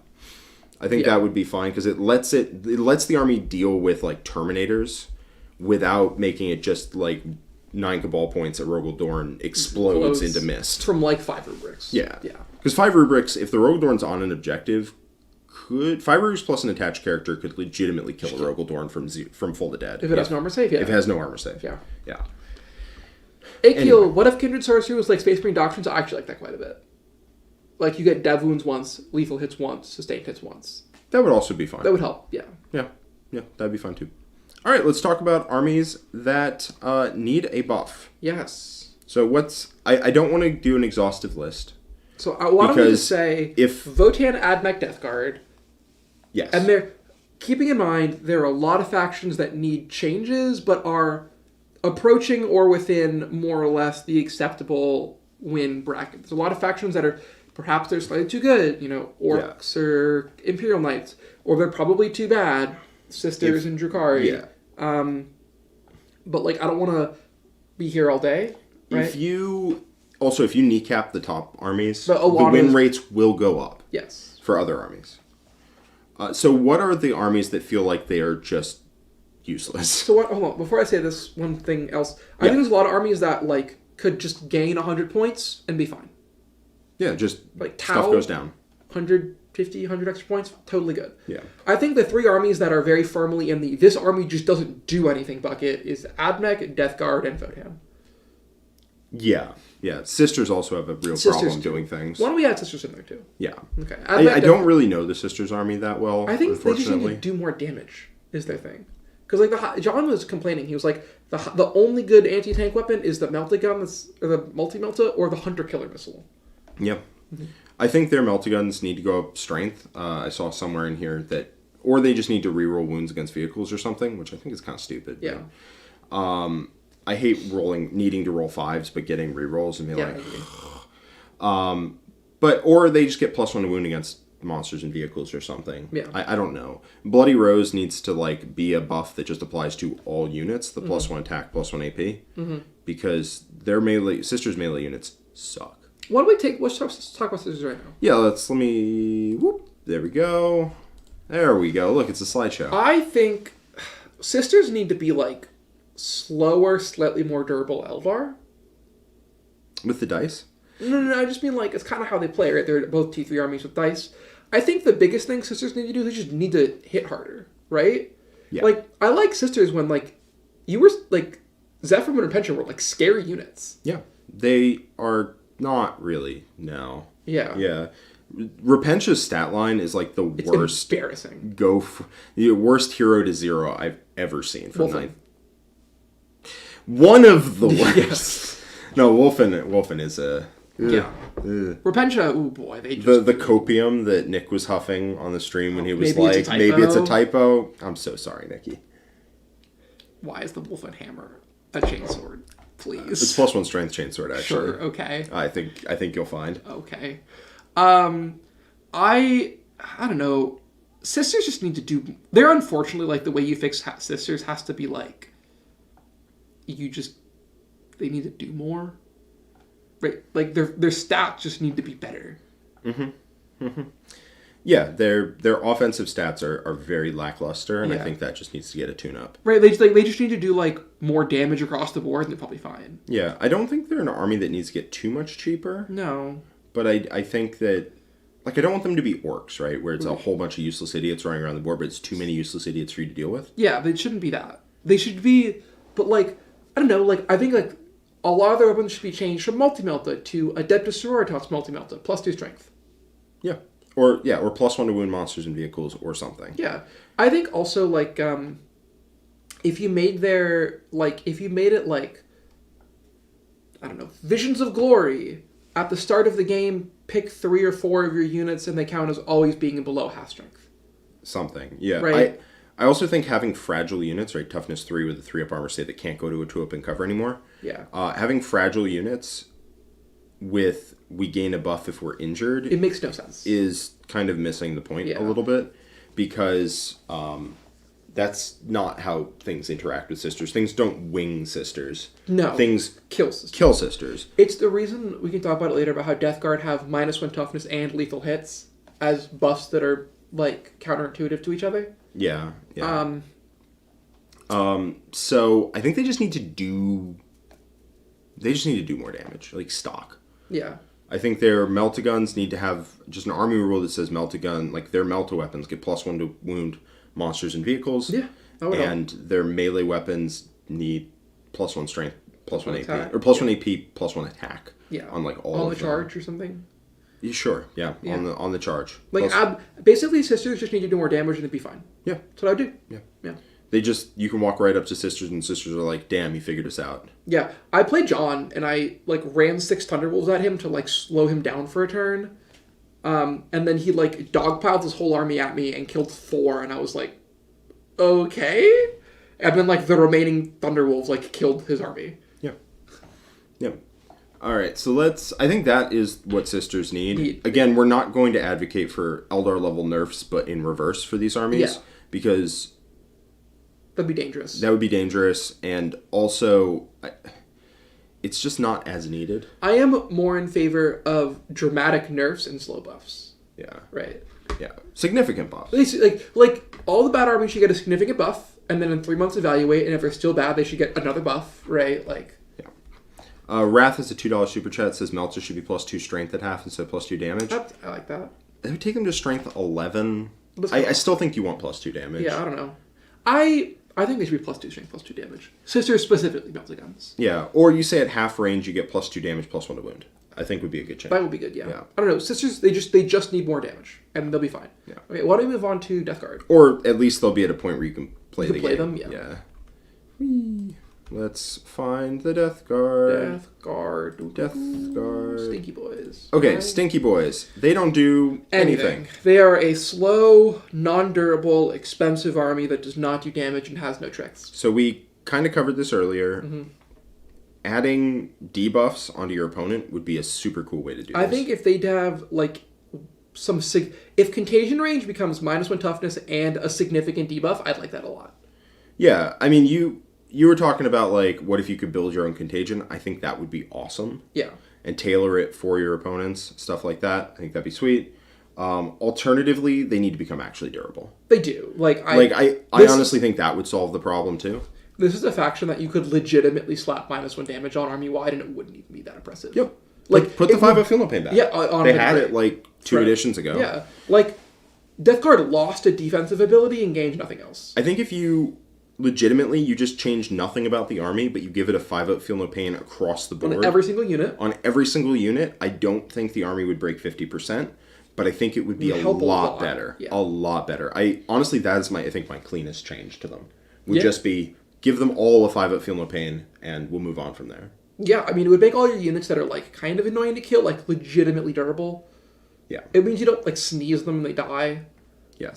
It's still not great, but they'd be a lot better. Because right now, what the faction is designed to do is, like, move forward slowly, take the objectives, and once they get there, they're really hard to dislodge. Yeah. But the problem with that design space is they're just Marines. They're +1 toughness Marines in an age when every strength went up by 2. Yep. Which doesn't help. Doesn't matter. Yeah. Straight up, I would say... I don't think you even give them -1 damage. I don't think -1 damage would be enough. No. I think what you need to do... 5-up Feel No Pain, army-wide, move on. And immunity to move modifiers. Death Guard should not be moving 2 inches a turn. I'm sorry. That's another thing that nerfed melee armies is there's a million move modifiers out there, and they're all vicious to melee armies. Yeah, they're all good. Yeah. You give them the immunity to movement debuffs, you give them a 5-up Feel No Pain, and you move on to the next army. Sounds good. I think just straight up every unit has it. Maybe Morty gets a 4-up, but that might be too good. I think Morty already has a 5-up right now, so give him something else. Yeah. And the ignore move modifiers isn't even that big of a deal because Morty does it in an aura. But like it would just be things on the outside of that. It? It doesn't actually change how the army plays that much. Yeah. Okay. All right. World Eaters is right here. We gotta super talk World Eaters. We do. World Eaters are fine. They just cost too much. So they just need to go down in points and they'll be okay. 8-bound and Exalted 8-bound are suffering so bad for being good last edition. Yeah. Why Exalted 8-bound are 60 points a model, I don't understand. It's 60 point a model Exalted 8-bound, and then I forget off the top of my head, but it's like 53 point a model. Yeah, they're like embarrassing regular 8-bound. I know Exalted are 60 clean per model. They're 3 wound, toughness 6 with a 3-up 5-up. And they don't even hit that hard anymore. They hit hard, but not that hard. They hit pretty hard. When you're in combat with them, you'll know, but they don't like kill. It's not, you don't need to roll dice into almost anything. Mm-hmm. It is, you don't need to roll dice into like half the game. Yeah. Here's what I would do. What would you do? I think if 8-bound and Exalted 8-bound get a pretty significant points buff, so like they go down to like 40 points a model. Yes. And then a lot of other stuff gets like a little bit off the top, they'd be fine. Yeah. I think they're an army with rules, which is kind of weird for the D tiers or the C tiers or whatever. They are a fine army that needs like just points drops. This army could be totally fixed with points and it'd be fine. Yeah. Yep. I think the rules are there. As you said, just points. They're just over pointed. So just fix the points. Okay. That's very simple. Yep. Sisters need damage. Death Guard need durability. World Eaters need points. Votann need a lot. Yeah. They're better than Death Guard, I think. They are. Sorry, specifically 30 Hearthguard is better than Death Guard. Best Death Guard can bring. Yes. But the bottom of Votann is real stinking bad. I think, honestly, this army should get +1 ballistic skill army-wide. Let me just go back to where they used to be. Yeah. Like, I think that would go a long way. Then all this stuff actually hits you. And then I want to see the judgment tokens do something else, because right now they're kind of useless. Yeah. So, I mean, the army definitely is not the worst army in the game, but it is like the 4th worst or something. Definitely, it's very much down there. It is quite bad. It is quite bad. Hearthguards specifically do things, but it's not great. They do enough to keep them out of... It is like Codex Hearthguard is better than everything else. Codex Votann is worse than everything else. Yeah. Hearthguard are a solid unit. If you removed Hearthguard from the book, it would be the worst army in the game, without a question. They just don't do anything. I looked through that book 5 times, and there's only like 6 units, but I looked through the book like 5 times, just being like, where's the rules at? And there were no rules. There's just no rules in here. They need to do more. They need to. The problem is Votann need a little bit of everything. They need to be a little bit cheaper. They need to hit a little bit harder. They need to be a little bit more durable, and they need like one small thing. Yeah. As crazy as it sounds, I legitimately think you could give them +1 ballistic skill across the board, and it would be fine. Like, that would be a great starting point. Most of their units do no damage. I think Hearthguard specifically hit on 3s. Yeah. They stay hitting on 3s. They don't get +1 to 2 up. Like, the army goes to ballistic skill 3 up. I think you go everything ballistic skill 3 up, then you do like a 10% points buff. So everything you play with 210 or whatever. 2200. 2200. Yeah. And then you're like we're gonna start there. Yeah. Right. Like this. Somebody in chat says +1 ballistic skill doesn't even do it. Yeah. Probably doesn't. But it'd be a start, right? And then if that doesn't, then in the next balance patch you say, okay, we're Votann are still bad. Well, now we're going to give them -1 AP to everything or whatever. Yeah. Give them void armor, but not as a strat or something. Yeah, something like that. Yeah. The problem is that, like, broken armies that are too good step on everyone's throat. Broken armies that are bad only hurt themselves. So, like, you have to balance those up slowly because you don't... Like, 2 good armies are much worse for the game than 2 bad armies. Yes. And holistically, you have to try and get them back here. But these have to come down faster than these have to go up. Yes. Yeah. And that's just how life is. It is unfortunate if you're a Votann diehard, which would be kind of weird because they just came out like a year ago. But some people really like them. But some people really are. Really do like them. They have a cool aesthetic. I know Richard is all about them. Yeah, they are bad. And I think +1 with skill plus some points changes would really help the army. Yeah. And again, like, if you're an army diehard and your army is bad and it gets better but stays bad, I legitimately feel bad for you. And that should be something that should get remedied. And 100%. But it's just a fact of life that taking top armies down is, as you said, an immediate, like, 5-alarm fire, flashing red light that has to get solved now or the game's in trouble. Yep. Whereas bad armies can take some time to work their way up, and the game won't end. It's just unfortunate. Okay, I see the super chat about AdMech. Let's talk about AdMech right now. Let's talk about AdMech. You talk about the super chat. Black Onion, how far graphics. would removing the deployment zone restrictions for Doctrinas take AdMech? I think it would help, but not a ton. AdMech are an army, unfortunately, that just needs to, like, do something. Their issue is they just don't do damage. Weirdly enough. I just kind of assumed that they did, and they just don't. They just don't do damage. Yeah. Also, a lot of their abilities require you to be, like, near battle line, and their battle line is flaming trash garbage. I think that I think AdMech also an army that could just get +1 ballistic skill to everything, and it would probably be okay. Probably. Right? Yeah. Like, I think AdMech they and hit on Votann 4s, right? everything hits on 4s now. Everything hits on like 4s with no rerolls because some armies got the no rerolls and some memo and some didn't. Yeah. So, like, basically you take AdMech, you say everything hits on 3s now, you get an extra 200 points. We'll start there. It's a great place to start. It's right? literally the same buff you gave Votann. It's exactly the same buff. But I think it's a good place to start for both armies. That's what I would do. Is the detachment bad? Yes. Unfortunately, it's a lot of work to change it, because at that point, I think you have to design a new one. AdMech's coming out soon. They are, right? So just, like, wait for the codex, unfortunately. I know it's terrible.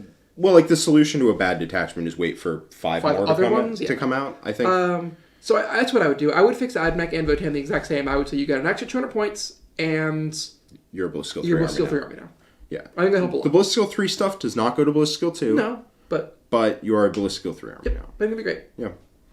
Because it just kind of felt weird taking away all their rerolls and then making them a Ballistic Skill 4 army. Yeah, and it's just like, got hurt too wow, much. you can't hurt now. That's odd. Yeah. Whereas the Ballistic Skill 4 army that stayed Ballistic Skill 4, i.e. Guard, got rerolls and stuff. Got rerolls, got lethal hits on everything if you stand still, and then good indirect platforms. So they actually hurt. Like, Siegs and I played a game of AdMech vs. Death Guard, and we literally sat in the open shooting each other like Civil War style, and we lost each about 1,000 points. Yeah. There's a certain level of, right, the game shouldn't end in one turn, but there's also that shouldn't happen of two armies teeing off on each other the entire game without being able to kill each other. It felt like we were both pillow-fisted. And again, neither of those armies are durable. No. Like, Death Guard are more durable, Slightly, I guess, than AdMech. But neither of the armies are durable. You shouldn't tee off on your opponent for 5 turns and not be able to kill them. Yeah, I agree. Without them doing anything about it. Okay. Yeah, again, I'm not saying wait for Codex fixes AdMech. I'm saying the problem of having a bad detachment can be fixed by wait for Codex. And then I think the fix to AdMech is +1 with the skill 200 extra points. 200 extra points. Like, that is what I would like to see the fix. I mean, like, in an ideal world, Games Workshop would be like, well, the detachment's bad. We're going to go on. We're going to give it some nuanced things. We're going to look at all the stratagems. We're going to look at the enhancements. We're going to make the abilities more prominent. But that's a lot of changes. Yeah, I don't actually think they should do that. I think... Because that's a lot of changes, as you said, a lot of changes to the game for very marginal benefit. Yes. One detachment in AdMech when it comes out, which is coming out soon. If it weren't coming out soon, I'd have a different thing to say about this. But the problems with the attachment being terrible, just let the other detachments come out, and then we can figure it out. Some detachments are bad. Unfortunately, AdMech got theirs right off the jump. Yes. But I think the problem of having a bad detachment can wait. Mm-hmm. I think the rest of the army needs +1 ballistic skill and some points. I agree. Yeah. Okay. Andy B. GW can't balance without faction secondaries. Balancing Death Guard and Eldar around behind enemy lines, corners, and homers engaged is crazy. Tactical deck is made for fast armies. Yeah, I get that. Faction secondaries, I think, were kind of dumb, though. I think I didn't love that. No, because sometimes an army would come out and have great secondaries and be broken because of it. Or you had World Eaters where it was impossible to stop their points. Yes. It was just, you just couldn't. You just couldn't. It was like if you kill them, or they kill you, or they die. Like, you get a 15 on a secondary if you got tabled turn 1. Like, top of 1. It was so stupid. Yeah. I think that's a bit of, not nostalgia, but like looking back and being like, it was so much better then, therefore it was because of faction secretaries. I think faction secretaries caused more problems than they solved. I agree. I think also just a fundamental issue is that the way the missions are designed helps fast armies and hurts slow armies. Yeah. Yeah. Yeah. Membership Vindicare given one out. That was a pretty cool name. That is pretty awesome. Thank you. Thank you, Membership Vindicare. And then TI Block got it. So Nice. you two are bonded forever. Okay. Inception 4-1A would be so nice if Tau got a rule to let them play on turns 1 and 2. Hopefully they will. I don't know. I want to see more out of that. Yeah. I do think Montka is like 1, 2, 3 is probably going to just be better because affecting the game early is way better than affecting the game better. late. War Games Live's in the chat. We love you, Joe. Joe, I love you. I love you. Joe's the best. If you haven't checked out War Games Live, he is legitimately the absolute best thing for competitive 40k to have ever happened. Yep, not even close. And I would have loved to be able to claim that title for Art of War, but I think it's War Games Live for sure. War Games Live is the best. He's awesome. He's a great positive influence on the community, and he has helped to bring competitive 40k out of the shadows and into the light. So we love you, Joe. And if you want to see some 40k and you want to see it covered in a great way, I would check out War Games Live. He's live like basically every weekend at a different tournament. All right. Why don't we do some armies rapid fire style? I think Tau, unfortunately, the codex needs a lot of changes. I think I would change it by just adding some points to some of the bad units. Yeah, so that we're into a pet army thing where I don't think either of us think that this needs to happen. This would just be something I would love to see. I think Tau could use a couple, like 100 extra points and be okay. I think the Drukhari need a strat that's bonus melee damage. Yeah. Again, Tau can get buffed. I think Tau should get buffed.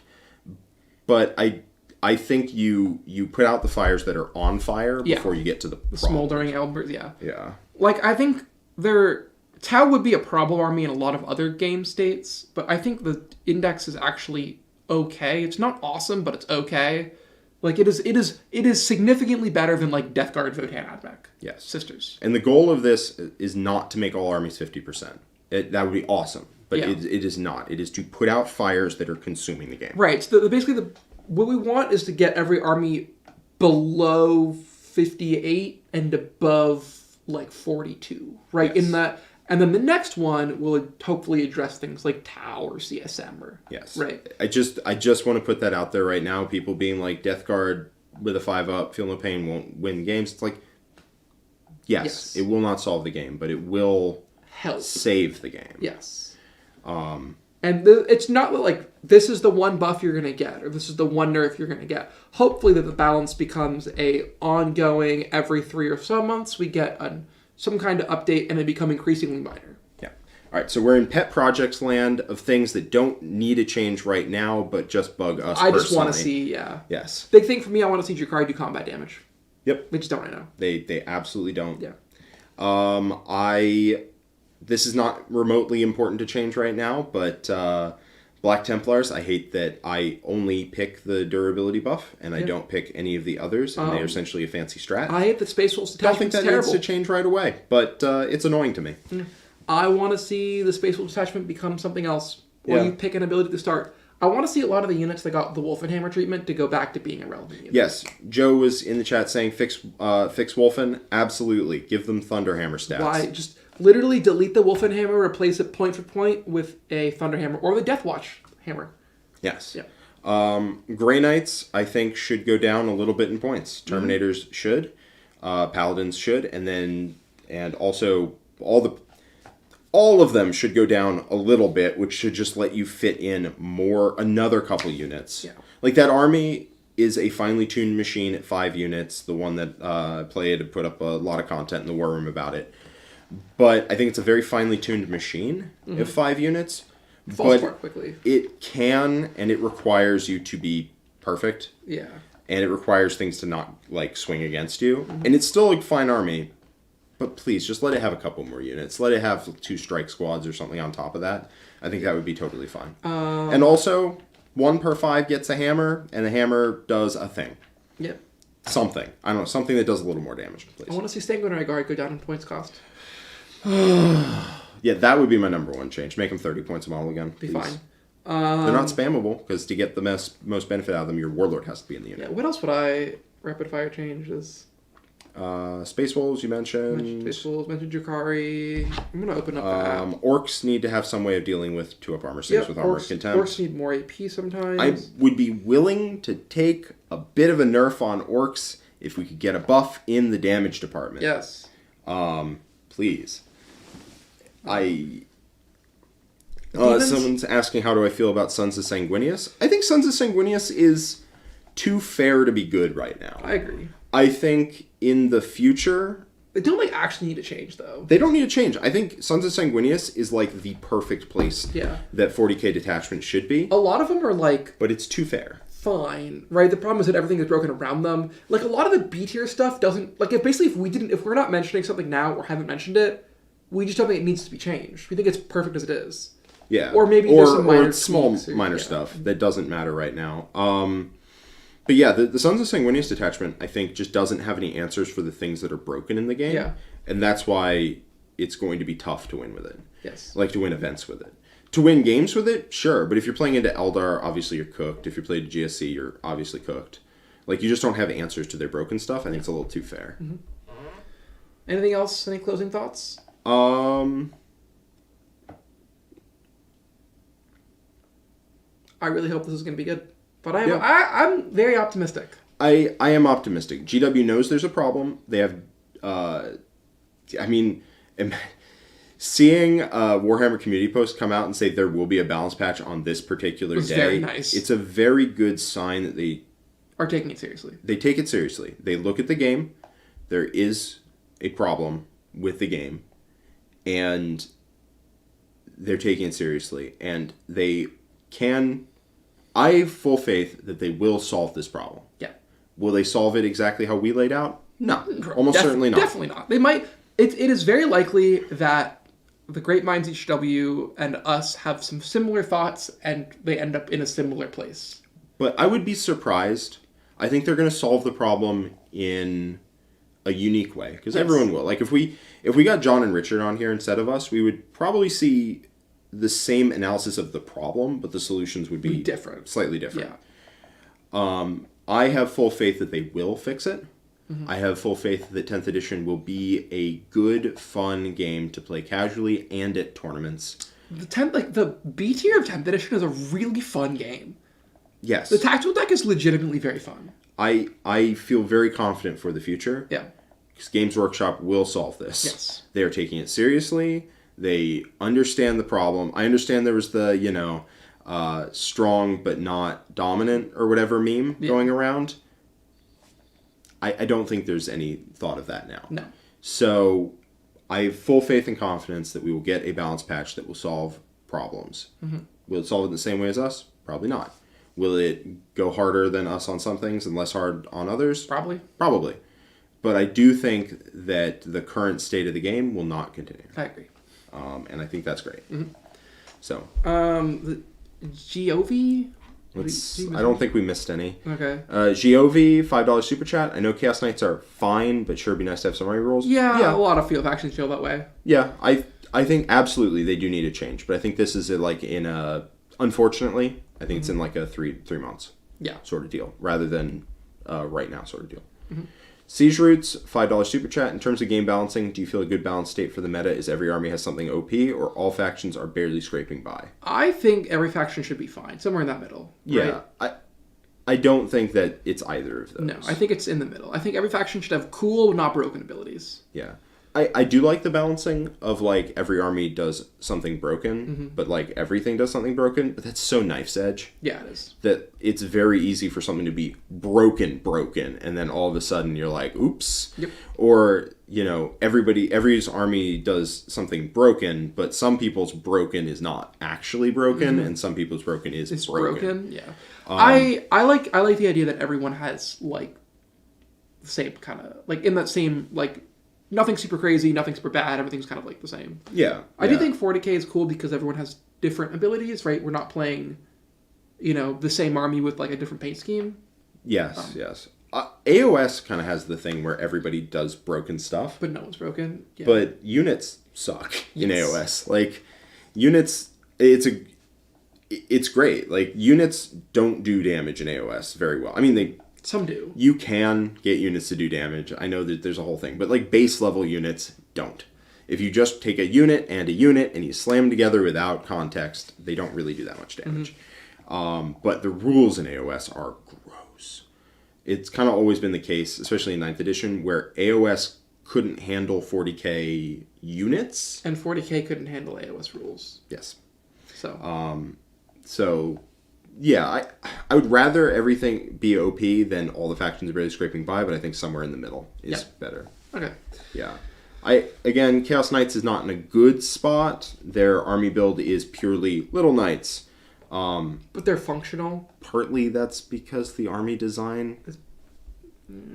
But partly I think that they do need a buff. They need to change. So they need like a rebalancing of the scales internally.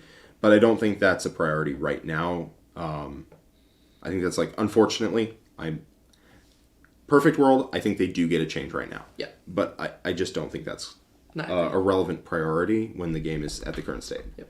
Right. Anything else? Any last thoughts? I'm out of thoughts. I think I'm fully out of thoughts. Long video, and thank you all for sticking around for our ramblings. This is us just spitballing off the top of our heads. What would we change? Again, honestly, I didn't feel like talking about why Eldar won an event, so I dragged Jack on here and we talked about this instead. Yeah, we'll pick that pick that back up later when it becomes a question again. Again, we do not know. This is not forecasting. Yes. We do not have the information, so we cannot secret cabal send you whispers about what the upcoming balance patch is. Yes. This is us talking nonsense about 40k, which we like, a game we like, and just talking off the top of our heads about where the game is at, not for future casting anything. Mm-hmm. Need to emphasize that a lot. We have no idea. The fact that way back in 9th edition, John was the only Genestealer Cult unit he didn't have was Adelan Jackals, specifically the Wolf Quads. Only one he didn't have a rule of 3 of. That's it. The new codex was coming out. He's like, all right, I'm going to complete the collection. I'm going to get some Jackals in here. And then people saw that and was like, all right, Jackals are going to be broken. It's like, no, we're not. We don't have the information to secretly tell you here. I'm sorry. All right. So we know it's coming out on Thursday because Warhammer Community Set it? Yeah. So there's a post up there. You can go find it yourself. You will catch us live on Thursday breaking it down. Yep. And we're very excited. I think it's you and me, right? Maybe. I thought it was like Siegs and John for some reason. No, Siegs and John are the tier list, I think. Whatever. All right, we'll figure it out. Yeah. It'll be a surprise. Yeah. All right. So, I think that's it for us for today. This was super fun. I just kind of like hanging out, chatting. Okay. And again, unprompted, we love War Games Live Joe. Check them out. Please do it. All right. See you guys around. Bye. Have a great rest of your week, and I look forward to seeing you guys when the slate drops. Looking forward to it. Looking forward to it. Bye-bye. Bye-bye.